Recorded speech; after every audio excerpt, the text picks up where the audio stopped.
ఇప్పుడు ప్రభుత్వ వైఖరి చూస్తున్నట్టయితే చాలా ఈ బీసీ రిజర్వేషన్ గురించి విషయం లోపల కాంగ్రెస్ ప్రభుత్వం ముఖ్యమంత్రి రేవంత్ రెడ్డి గారి వైఖరి చూస్తుంటే అనుమానాస్పదంగా అడుగడుగునా కనిపిస్తుంది.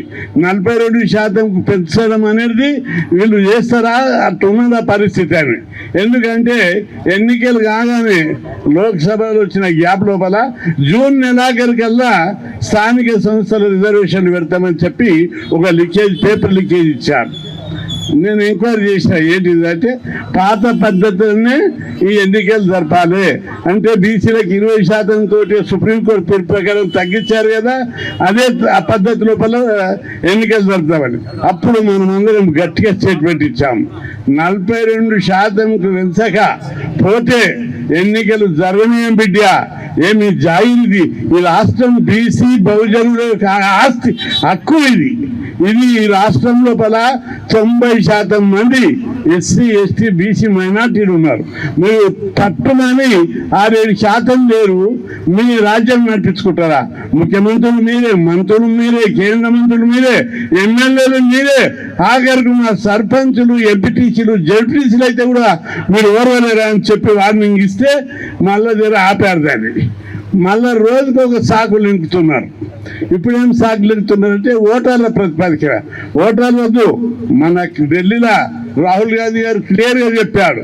వీళ్ళు 42 అన్నారు కానీ వాళ్ళు ఆల్ ఇండియా లెవెల్ ఏమన్నారు, జనాభా లెక్కలు తీసి ఆ జనాభా ప్రకారం బీసీలకు ఒక స్థానిక సంస్థలను కాదు విద్యా ఉద్యోగాల రిజర్వేషన్లు కూడా 25% నుంచి 50 మీదనే ఎంత జనాభా ఉంటే అంత ఎవరైనా ఉంటే వాళ్ళకి తెలుస్తామని చెప్పి రాహుల్ గాంధీ ప్రకటించారు. ఇప్పుడు మేము అడుగుతున్నాం, మీ మాటలు నమ్మి మొదటిసారి నమ్మిరు మా వాళ్ళు అందరూ. అరే ఇన్ని ప్రభుత్వాలు మారినా 76 ఏళ్ళు ఆయన ఈ దేశంలో బీసీలను బిచ్చగాలం చేశారు. మీరు ఏ రంగంలో కూడా మా మాట ఇవ్వలేదు. విద్యారంగంలో లేదు, ఉద్యోగ రంగంలో లేదు, రాజకీయ రంగంలో లేదు, పారిశ్రామిక రంగంలో లేదు. అన్ని రంగాల్లో మమ్మల్ని తొక్కారు, బిచ్చగాలం చేశారు మమ్మల్ని. అందుకే మొదటిసారి రాహుల్ గాంధీ గారు చెప్పారు వాటా ఇస్తాను అని. జర్రం మొగ్గు చూస్తే మీరు ఎక్కడో ఉండేటోళ్ళు 40 కాడ 50 కాడ ఉన్నోళ్ళు ఏకదమ్ కాడికి పోయారు. ఇక్కడ కూడా అధికారంలోకి వచ్చారు. బీసీలకు మరింత లాభం జరుగుతుంది, మేము అభివృద్ధి చేస్తామని ఇప్పుడు హెచ్చరిస్తున్నాం. రేవంత్ రెడ్డి గారు మీ వైఖరి మార్చుకోవాలి. చాలా రోజులుగా మీ వైఖరి లోపల కార్పొరేషన్ చైర్మన్ల లోపల, ఎమ్మెల్యేల లోపల, ఇంకా అనేక మీ మాటల లోపల, మీ ఉపన్యాసాల లోపల బీసీలకు వ్యతిరేకంగానే పోయింది. కులాభిమానం చూపిస్తున్నారు. ఈ వైఖరి మార్చుకో. ఇది డెమోక్రసీ, ఇది ప్రజాస్వామ్యం.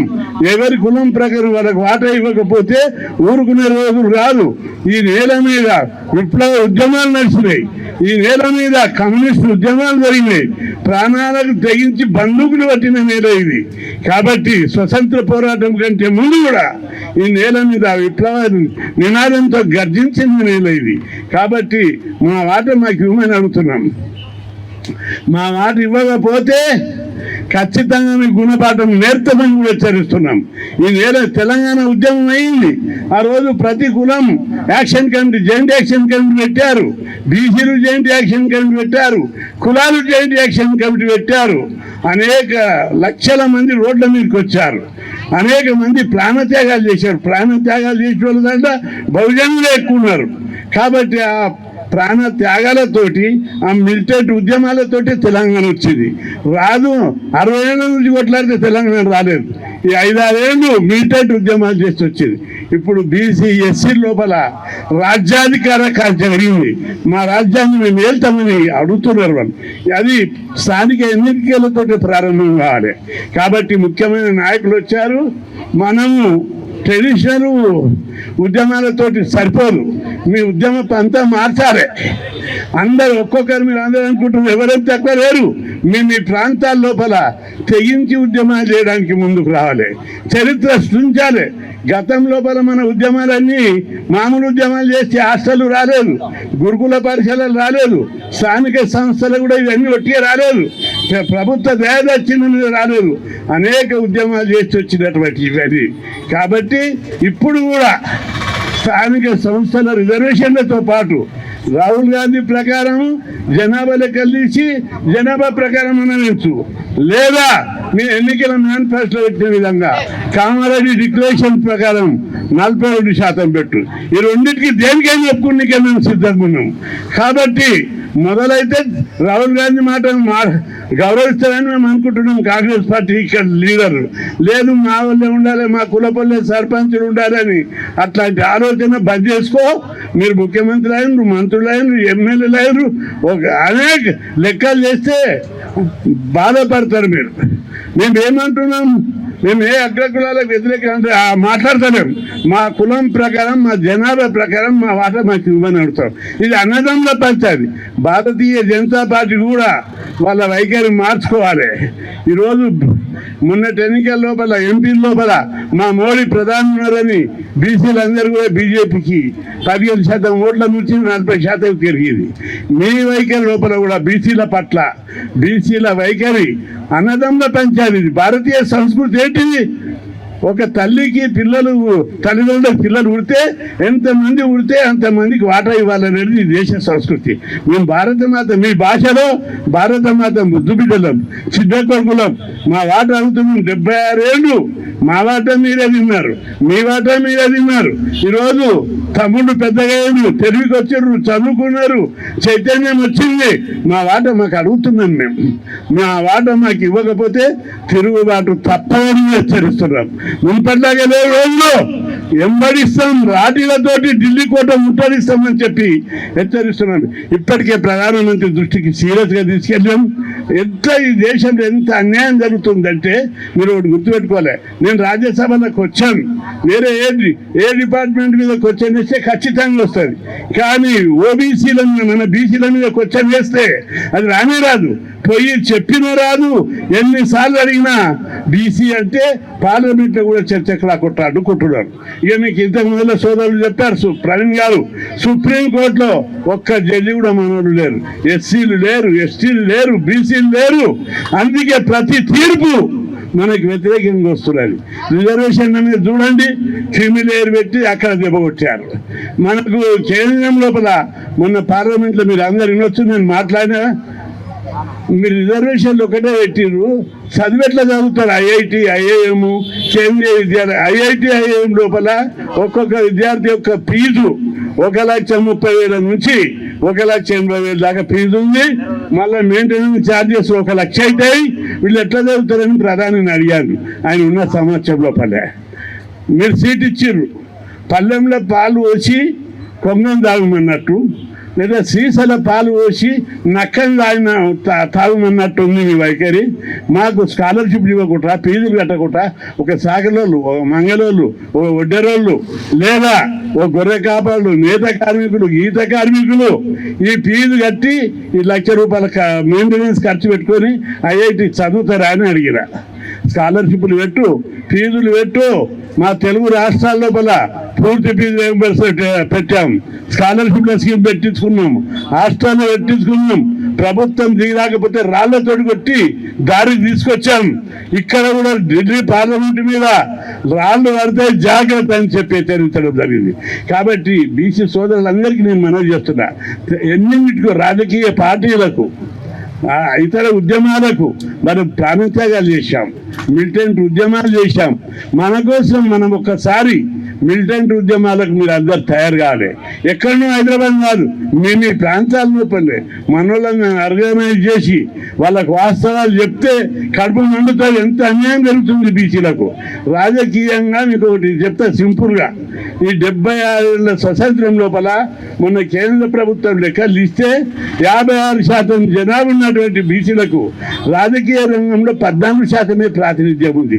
మొత్తం ఎమ్మెల్యేలు, ఎంపీలు, గవర్నర్ అన్ని లెక్క తీపించడం 14%.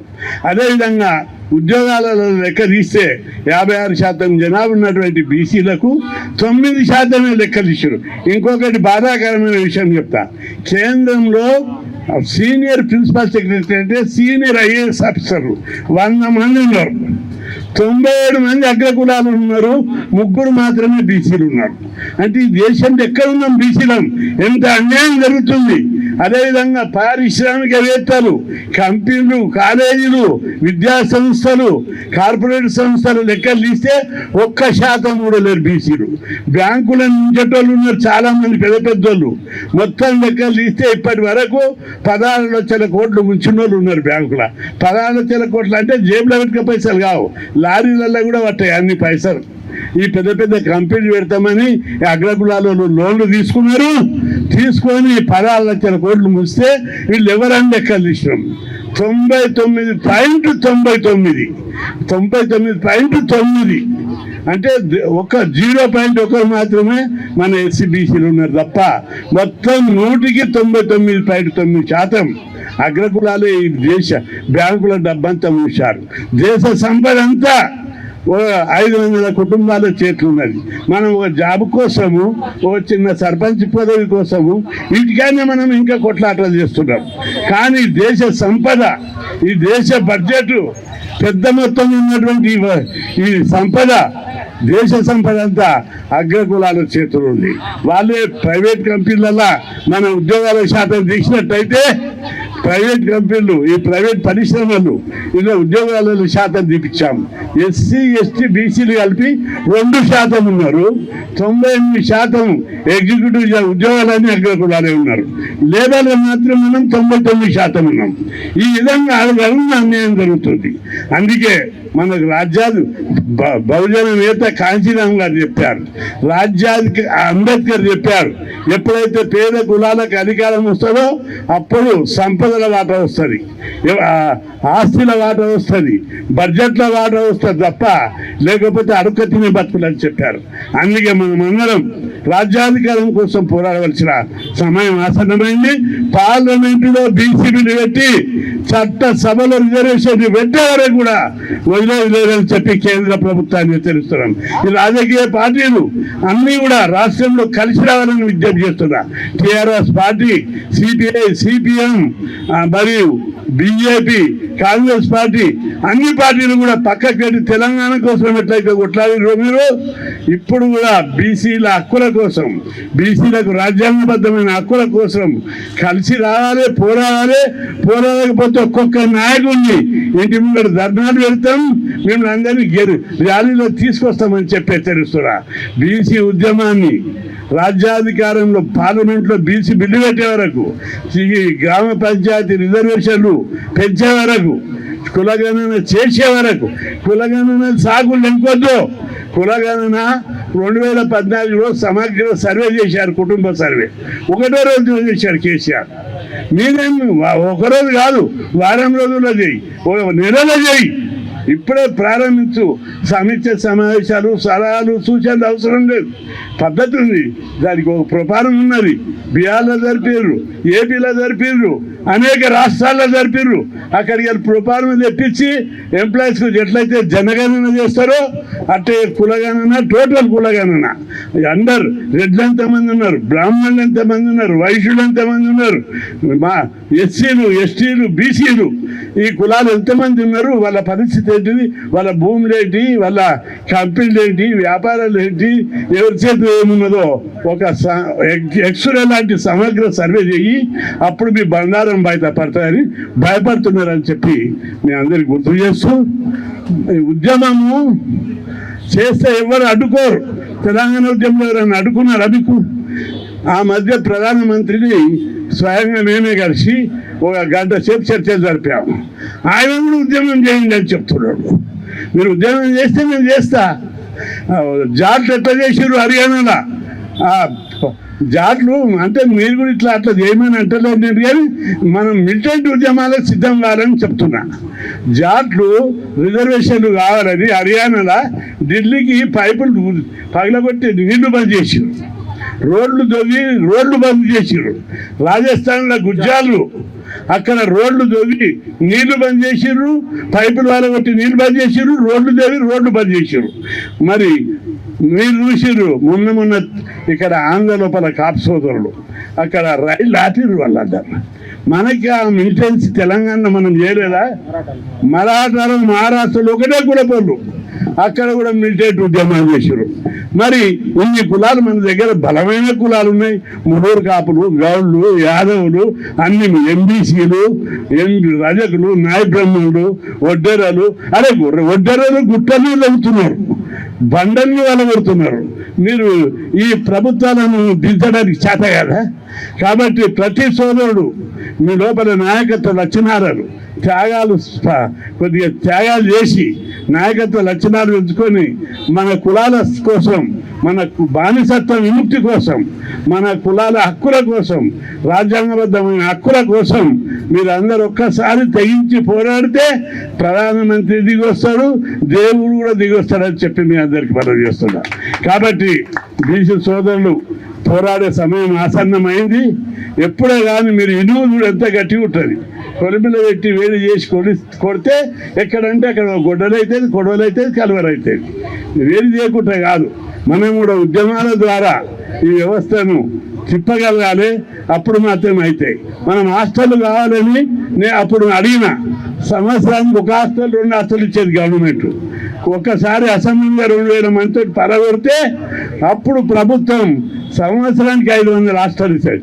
మీరు పేపర్ తీసుకుంటుంది 1978 సెప్టెంబర్ 27 నాడు 2000 మందిని. కాబట్టి అట్లా మీరు మిలిటెంట్ ఉద్యమాలకు కావాలని చెప్తున్నా. గురుకుల పాఠశాలలకు డైరెక్టరేట్ వలగొట్టాము, ఉద్యోగాల బతికి సచివాలయం మీద ముట్టడి చేశాము. కాబట్టి మీరు అందరూ తయారు కావాలి, సిద్ధం కావాలని. ఒక్కసారి సిద్ధంగా అయితే మీరు అందరు ఇక్కడ వచ్చిన వాళ్ళని చూస్తే ఎమ్మెల్యే లేక జెడ్పీ చైర్మన్ లేకుండా ఒక్కొక్కరు పర్సనాలిటీ. ఎందుకు వస్తుందంటే మీ కులమే అడ్డం. మీరు కాకపోవడానికి మీ కులమే అడ్డమైంది.